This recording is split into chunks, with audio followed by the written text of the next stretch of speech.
कातडीचं करायचं काय? खाली मुंडकं वर पाय. गुंडा अमित शहाचा करायचं काय? खाली मुंडकं वर पाय.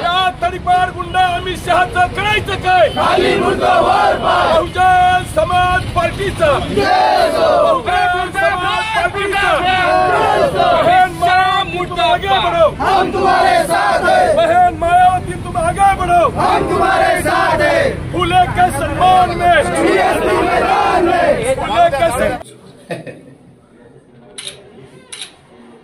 ठीक है, चलो थँक्यू. यस, धन्यवाद. बहुजन समाज पार्टीतर्फे आज धरणे आंदोलन कार्यक्रम होत आहे आणि अमित शाह साहेब यांना काहीच फरक पडत नाही. त्याबद्दल तुमचं काय मत आहे?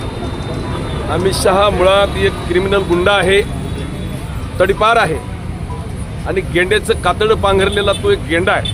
त्याच्यावर काही परिणाम होईल हा आम्हालाही त्याच्याशी काही देणे घेणं नाही. पण आम्हाला जगाच्या विषयीवरती हे किती कृतज्ञ आहेत, किती बेईमान आहेत हे जगाच्या विषयीवरती टांगण्यासाठी खऱ्या अर्थानं हा कार्यक्रम आहे. आणि म्हणून भर संसदेमध्ये हा एक क्रिमिनल, हा गुंडा, हा तडीपार डॉक्टर बाबासाहेब आंबेडकरांच्या नावानं हेट स्पीच देतो आणि असं सांगतो की एवढ्या वेळेस जर ईश्वराचं नाव घेतलं असतं तर 7 जन्म तुम्हाला स्वर्ग मिळाला असता. त्या गेंड्याला, त्या तडीपार गुंडाला हे माहित नाही की बाबासाहेबांचा जन्म होण्याच्या अगोदर इथं 33 करोड देवता होतेच ना. आणि 7 जन्म नव्हे, 7 वेळेस नव्हते, 700 वेळेस नव्हते, हजारो वेळेस आम्ही त्या ईश्वराचं नाव घेतलं तरी त्या ईश्वरानं आम्हाला नरकात डुबवलं होतं.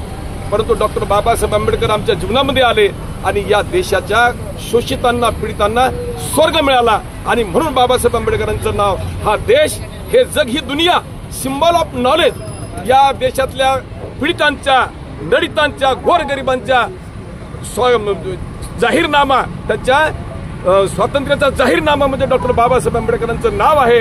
आणि म्हणून अख्खा देश बाबासाहेब आंबेडकरांचा जय जयकार करताय. ते एका क्रिमिनल गुंड्याला समजू शकत नाही. दुर्दैव या देशाचं.